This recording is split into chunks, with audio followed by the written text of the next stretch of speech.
नमस्कार, मैं हूं विचित्र शर्मा और आप देख रहे हैं न्यूज़ 18 का सोशल प्लेटफॉर्म। दोस्तों, हिमाचल प्रदेश के सबसे बड़े जनपद कांगड़ा और जिला मुख्यालय धर्मशाला की मैं बात करूं तो आज यहां क्या कुछ होने वाला है और क्या कुछ हमारी ओर से जो है किया जाने वाला है, यानी कि आज मेरी जो डे रूटीन होगी, मैं डे प्लान के तहत क्या क्या कार्य जो है वो आज करूंगा और आप तक वो खबरें पहुंचाऊंगा। सबसे महत्वपूर्ण खबरें, सबसे अहम खबरें, सबसे अपडेटेड जानकारी जो है जो मैं आज आप तक पहुंचाने वाला हूं, उनमें से सबसे प्रमुख जानकारी, प्रमुख खबर ये है कि बीते कल जिस तरह से कांगड़ा के जिला मुख्यालय धर्मशाला के नजदीक लगते खनियारा टाउन की जो मनूनी खड्ड है, जहां पर जो है एक पावर प्रोजेक्ट का काम चल रहा था और वहां पर कुछ मजदूर जो है काम कर रहे थे, लेकिन बारिश होने की वजह से वो काम पर नहीं जा पाए थे और उसके तुरंत बाद जो है वहां मनूनी खड्ड में बाढ़ आ जाती है और बाढ़ में जो है कुछ मजदूर बह जाते हैं। तो वो कितने मजदूर थे, हालांकि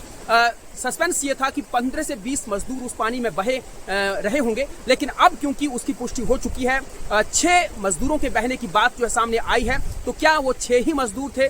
तो वो कहाँ के रहने वाले थे, क्योंकि उनकी पुष्टि अभी तक नहीं हो पाई है। तो वही जानने की कोशिश हम लगातार करेंगे कि वो लोग कौन थे जो पानी में बहे और कैसे बहे, वो उस वक्त कहाँ पर थे। ये तमाम सारी जानकारियां जुटाने के लिए आज हम प्रयास करेंगे, काम करेंगे उस पर और ये पूरी अपडेट, पल पल की अपडेट जो है वो आप तक पहुंचाएंगे। तो इसके लिए बाकायदा जो है ग्राउंड जीरो से आपको ये रिपोर्ट जो है वो भेजी जाएगी। इसके अलावा हम लोग ये भी देखेंगे कि आज मौसम का हालचाल कैसा रहेगा, क्योंकि बीते 20 जून से ही लगातार बारिश जो है वो प्री मानसून की चल रही थी। स्पेल काफी लंबा चला गया और जिस तरह से हालात मौसम की वजह से बने हैं पूरे प्रदेश भर में, वो तो हम और आप सब देख ही रहे हैं कि किस तरह से कुल्लू की सैंज घाटी में फ्लड आया है पानी में और उस तरह से कुछ लोग वहां पर बहे हैं, जान माल का नुकसान हुआ है। ठीक उसी तरह से धर्मशाला की खनियारा की मनूनी खड्ड में भी इस तरह से नुकसान हुआ है जान और माल का, लेकिन कितना हुआ है उसकी जानकारी जो है वो हम लोग जुटा रहे हैं। और मौसम आज कैसा रहेगा, क्या ये जो रेस्क्यू ऑपरेशन आज चल रहा है उसमें मौसम आज अपनी सहभागिता निभाता है या फिर वहां से लगातार फिर बारिश होती है, तो ये तमाम सारी बातें जो है, तमाम सारी जानकारियां हम आप तक पहुंचाने वाले हैं आज। इसके अलावा एक और बड़ी अहम खबर मैं आप लोगों को दे देता हूं दोस्तों। एक आप लोगों को शायद अभी भूले नहीं होंगे कि जिस तरह से निर्भया केस हुआ था, एक बहुत बड़ा केस आप लोगों ने देखा था, ये राजधानी दिल्ली में हुआ था और उसके बाद इस केस की पैरवी करने के बाद सुप्रीम कोर्ट की ओर से ये गाइडलाइन जारी की गई थी कि अब